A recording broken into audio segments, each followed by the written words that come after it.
Hello, I'm the Dark Master, and welcome back to the history of Mississippi.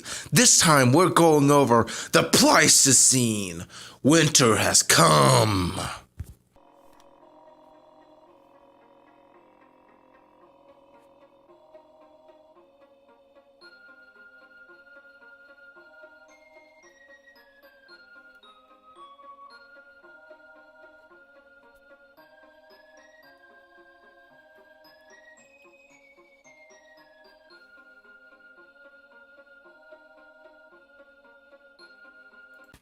But first, I need to address something. Recently, one of my 63 subscribers alerted to me that the rational, in quotes, Wikia was talking about me in a totally unbiased manner. But I wanted to quash this tripe now and address it in a manner that suits it. Last year, on October 28th, I published the first in what was going to be a series of videos titled The Not So Rational Wikia. This video was episode 1. Now, I abandoned that series for a good reason. They're garbage, without value, and I just found them kind of boring. I might do it later, but not today. I have other social justice wars I want to debunk. Firstly, dude, thanks for telling me about that audio. It's not like I already knew that and are trying to fix it. Also, Nazi cartoon? Really? Did a Nazi actually make it? By the way, that cartoon was drawn by a Jewish comedian. I guess he must have a last name that ends with S. Then there's this prick, Paleonarctus. He perfectly encapsulates the hypocrisy of this Wikia. This guy created a terrible Paleocene article, completely ignoring all the wonderful life and ecosystems that lived at that time. But when my brother, yes he does exist, writes an admittedly bad Ordovician page, he gets crucified. Also, have you ever pronounced Latin? It's not exactly easy. It's almost as if it's a dead language, and thus it's extra hard to get accurate pronunciations for it. Oh, and then there's Grammar Commie. This infamous guy also posts a snarky comment on this circle jerk of a thread. Firstly, he invokes Pratt fallacy, which I could make a whole video on, explaining why it's drivel. Short and sweet, the Pratt list is an easy way to ignore arguments that annoy atheists and leftists. Grammar Commie then proceeds to call me a Nazi, but puts Ben Garrison's name in double parenthesis, which is a maneuver to call someone a Jew. He also says my brother doesn't exist. Thanks, douchebag. Really good to, deny the existence of mentally disabled people. Anyway, in conclusion, what have we learned? Rational Wiki is a petty as all get out. It dredges up stuff that is so old as to be irrelevant. It calls anyone right of center Nazis, even though the Nazis are left wing, and they think I'm irrelevant. You couldn't make this up. If I was irrelevant, why'd you make this thread in the first place? Also, the reason this isn't a separate video is because they don't deserve another video. Anyway, back to the science. The Pleistocene is the most recent time period and is one of the most well-known and famous epochs in all of prehistory, surpassing even the dinosaurs. This is because of its relative recency. It only started 2.58 million years ago and ended about 11,000 years ago. The continents were essentially at their present positions during the Pleistocene. More significantly, however, was the massive glaciers in the northern hemisphere. The cause of these glaciations is unknown and may in fact have multiple causes. There are, however, 3 major theories to why this event occurred. And by the way, they're not self-exclusionary, so all 3 of these things could have happened at the same time. The first theory is the astronomical cycle theory. It argues that changes in the orbital eccentricity of Earth occurs on a cycle of about 100,000 years. This wobble in the Earth's axis was first advanced by James Kroll in the late 19th century to be a possible cause of the Ice Age. Problems with this, however, is that these cycles have been in existence for millions of years, but the Ice Ages are a relatively rare occurrence. These cycles correlate with glacial periods, but do not initiate these long-term Ice Ages, is the opinion of many scientists. The second theory is the atmospheric composition theory. It holds that decreases in atmospheric CO2, a greenhouse gas, started the long-term cooling trend that eventually led to glaciation. They argue that there has been a decrease in CO2 since the Mesozoic. You might realize this if you watch the rest of my series. However, studies indicate that maybe this is not the primary cause, merely a feedback loop that enforces glaciation. The third theory, called the plate tectonics theory, argues that the formation of the Isthmus of Panama changed the Gulf Stream's course that brought cold water up to the North Atlantic and Arctic Oceans. All of these theories could have caused the glaciation. At this point, it's hard to tell which one's completely correct. But what isn't is this glaciation's effect on animal life, which was significant. Starting with my favorite group, the Proboscideans, the Pleistocene saw the evolution of their most famous extinct genus, Mammoths, the mammoths. Evolving first in Africa in the form of the South African mammoth, the racist mammoth moved north and spread across Europe and eventually Asia, evolving into the southern mammoth. This southern mammoth evolved into the steppe mammoth during the Pleistocene. It was covered in fur like the woolly mammoth, but the hair was shorter, probably because it wasn't as cold. A population of these mammoths moved across the Bering Strait into North America. In this new continent, the newcomers began to outcompete the native Gomphotheres. Speaking of the Gomphotheres, this branch of the Proboscidean family has been dwindling since the late Pliocene. By the Pleistocene, they were completely gone from Mississippi as well as the entirety of the Old World. Cuviernius had begun to go south to Mexico. It was joined by several new genera. These included Haplomastodon, Notiomastodon, and Stegomastodon. All of these genera are endemic to Mexico and South America, and also strangely lost their bottom tusks, giving them a superficial resemblance to true elephants. This is only skin deep though, as they're not true elephants and belong to the Gomphothere family. Back to the mammoths, the immigrant steppe mammoths gradually evolved into a new species, the Columbian Mammoth. Slightly larger and possessing longer tusks, it likely possessed hair due to living in warmer climates in Mississippi. A skull of one can be seen in the Mississippi Museum of Natural Science, as well as the teeth of mastodons, which still inhabited the continent and continued to live out their browser lifestyle. Also on the continent, if not sadly in the state, was the woolly mammoth. This famous animal was actually one of the smaller species, possibly due to the need for a compact body in the cold, relatively barren structure of the tundra. Off the coast of California lived a third species of mammoth, the adorable Pygmy Mammoth. But that's for another day. Going down a size with the extinction of the rhinos, even-toed ungulates evolved to fill this empty niche. The ancestors of both Musk Ox and Bison entered the scene at this time. Among the musk oxen, the earliest ancestor of this animal was Eucerotherium, also known as the Shrub Ox, due to its habit as a browser with a diet of trees and shrubs, and a habitat of a hilly, brushy landscape.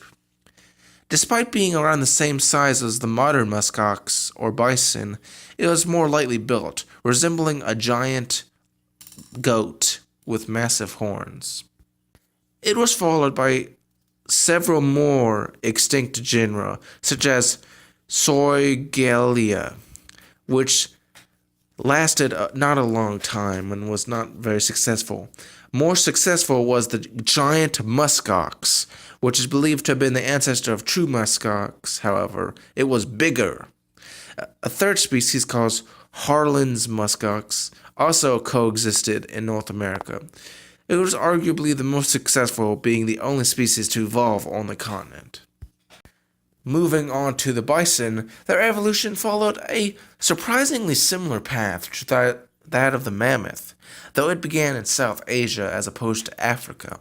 The first species, Bison paleoceniensis, evolved into the steppe bison, which then spread west into Europe and east into North America.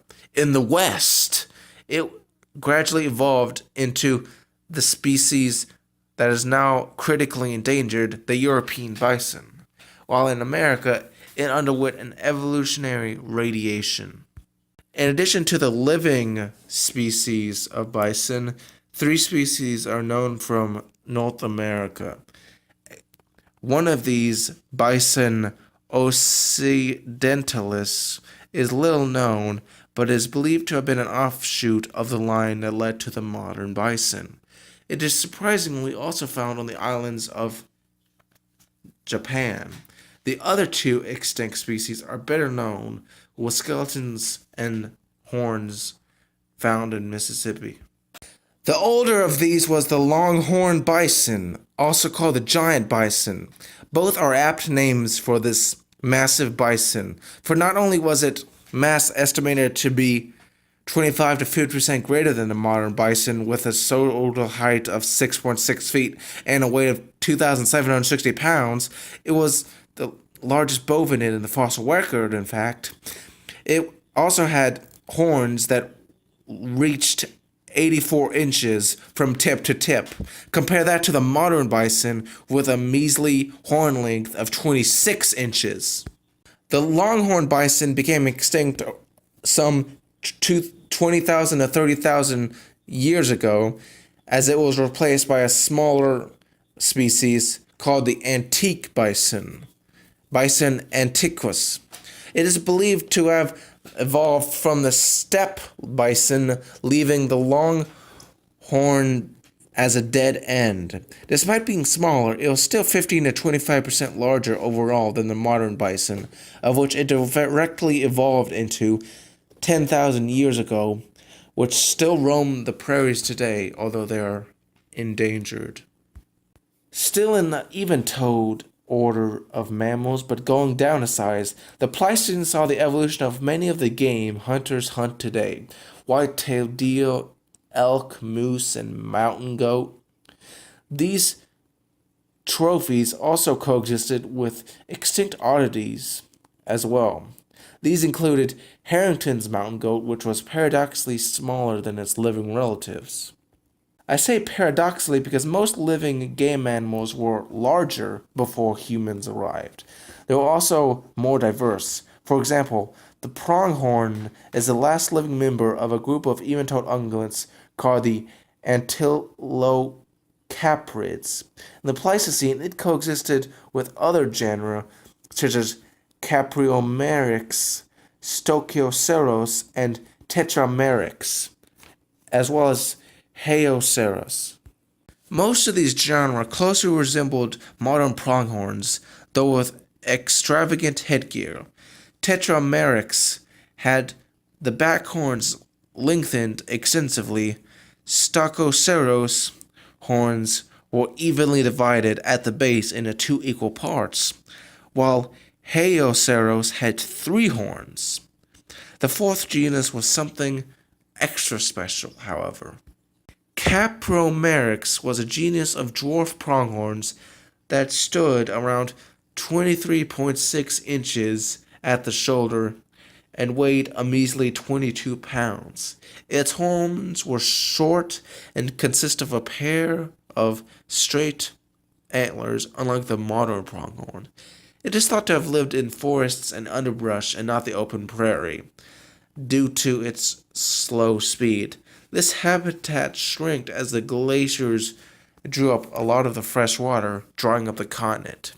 It probably lived in habitats shared by pecuaries, which inhabited North America at the time. Among the odd-toed ungulates, the extinction of the calicotheres and rhinos left a group impoverished on the continent. Two groups survived, however, the horses and the tapirs.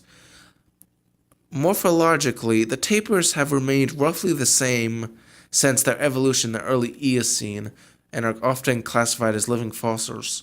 Currently, the group only inhabits South and Central America and Southeast Asia, but in the past, they ranged across North America, Europe, and the continental Asia.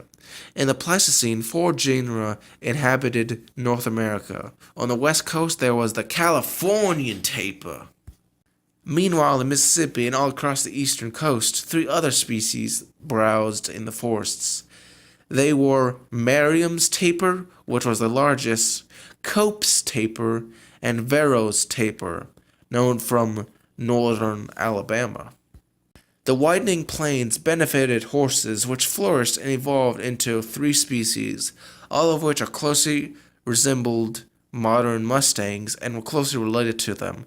They were the Mexican horse, the Yukon wild horse, and Equus gigantus, which stood out for being, well, a giant. It was even bigger than mustangs.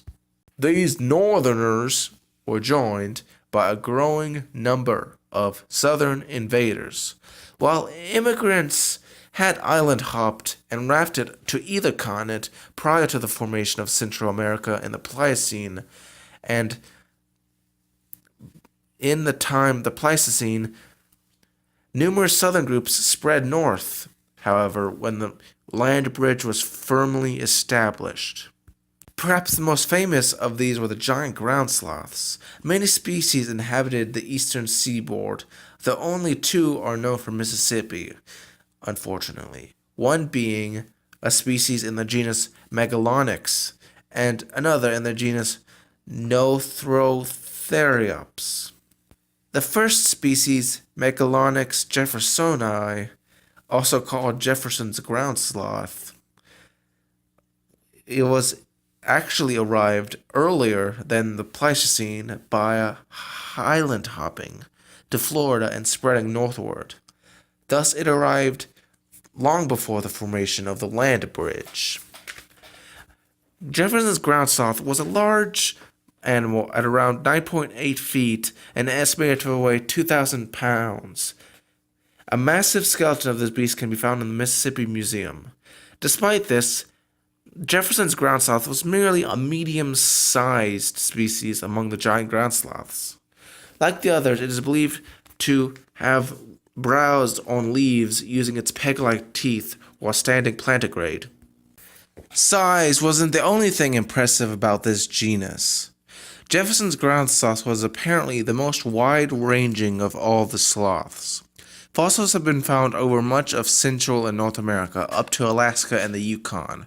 On the more personal side, this animal apparently cared for its young, as remains have been found of mothers and offspring. The other species is Nothrotheriops, also known as the Shasta ground sloth. This genus dates back to the Miocene, yet entered North America from South America, unlike Jefferson's ground sloth. It was also much smaller, at a mere 9 feet long and a quarter of a ton. Both genera used their claws in multiple ways. The claw's primary function was gathering food, such as the Joshua trees, of which, in fact, the Shasta ground sloth is believed to have been an important dispersal species, and its extinction is causing the trees to suffer. These claws could also be used to defend themselves from predators such as dire wolves and smilodons. The other groups of Xenarthians relied on a more passive means of defense. In Mississippi, glyptodonts are represented by the genus Glyptotherium, which was actually one of the less impressive members of the family. It was still big, however, growing up to 6 feet long and possibly weighed up to a ton. Not that they were invincible, fossils indicate that juveniles fell prey to the famous predator Smilodon, descended from the fellow saber cat Megapterodon that entered North America in the Pleistocene, as I mentioned in the last episode. There are 3 species, each bigger than the last: Smilodon gracius, Smilodon fatalis, and Smilodon populator. Many people have the misconception that Smilodon and the other quote-unquote saber-toothed tigers are little more than cats with long teeth. These misconceptions are wrong on many levels. Firstly, they weren't tigers or felids at all. They were Machaerodonts, a separate group. Secondly, they were more different than just their longer teeth. Smilodon was more robustly built than modern cats and had a really short tail. It also didn't use its teeth to break bone, rather it used them to crush the jugular, causing the prey to either suffocate or die of blood loss. Many fossils of this animal are known from this state and display sexual differences, implying the teeth might have also been used for display as well. Smilodon wasn't the only cat in Mississippi during the Pleistocene. It shared its range with the American lion, also known as the North American cave lion. It is descended from European cave lions who got stuck south of the American Glacier. Even larger than Smilodon, the American lion weighed up to 620 pounds and stood 3.9 feet tall at the shoulder. It is believed to have been reddish in color and to have lived in caves in the colder regions of the range, and it is speculated that it may have lined its den with grass like modern Siberian tigers do today. As big as the American lion was, 25% larger in fact than the modern lion, it wasn't the largest carnivore in the state. That award goes to the giant short-faced bear, the largest known terrestrial predator mammal of all time, and weighed at a whopping 1 ton, the largest being 2,110 pounds. While on 4 legs, it stood 5 to 6 feet tall enough to look a man in the eye, and standing up could have reached 14 feet. Way bigger than the polar bear.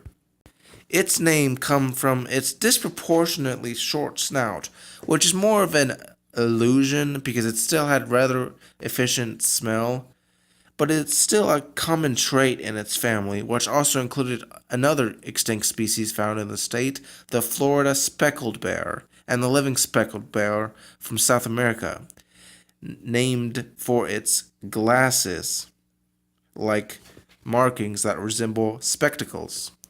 The diet of the giant bear is controversial. Some believe it was a hypercarnivore, others believe that it was a pure scavenger that used its bulk to scare others from their kills.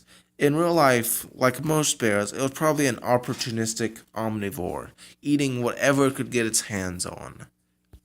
Another fierce predator from the Pleistocene was the dire wolf. Dun dun dun dun dun dun dun dun dun.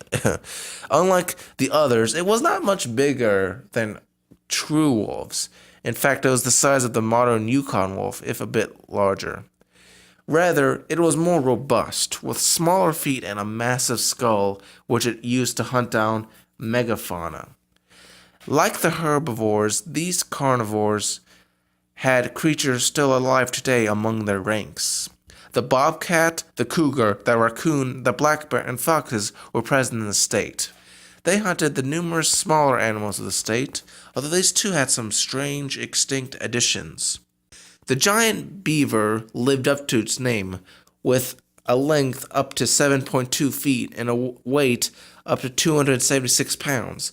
Compare that to the modern beaver, which, while still the second largest rodent, only weighs up to 71 pounds and it has a length of 35 inches. It is believed to have been semi-aquatic and built dams, though without soft tissue it is impossible to know what its tail or feet looked like. The beaver's smaller brain also indicates that this giant species might have not been as smart as a modern beaver, implying it may have been less social. Even amongst non-mammals, things were larger in the time. The American alligator, first evolving in the Miocene, continued to hunt the swamps of the Pleistocene, though the cool temperatures probably forced it to the south. Box turtles had an extinct giant form as well, Putnam's box turtle, which could have been 12 inches long in the carapace, much larger than the modern box turtles. There was another turtle still, the western turtle, which was actually a tortoise, but Hespero testudo. This, along with the gopher tortoise being more common at the time, the Pleistocene had far more tortoises in the main continent than it do now. Whatever happened to these majestic megafauna? 2 words. Native Americans. While the genocide they faced by the white settlers is often condemned, and rightfully so, their hands are not so clean. The natives throughout both America probably hunted over 300 species to extinction. While the climate probably strained these animals, such as species such as the western tortoise and giant beaver not being hunted by the first Americans, but overall, their impact cannot be denied at all. But I'll discuss that in the next episode when we really get into anthropocentric themes and ideas. Thanks for watching. I really hoped you enjoy this series. I'm not done with it, but I want to take a short break from it before getting into human history, because that's really frantic, if you know politics or anything. But the next episode will be some of a transition. We'll be covering the Holocene, which is still going on. Thanks for watching. And if you like this video, remember to subscribe for more, or just like it.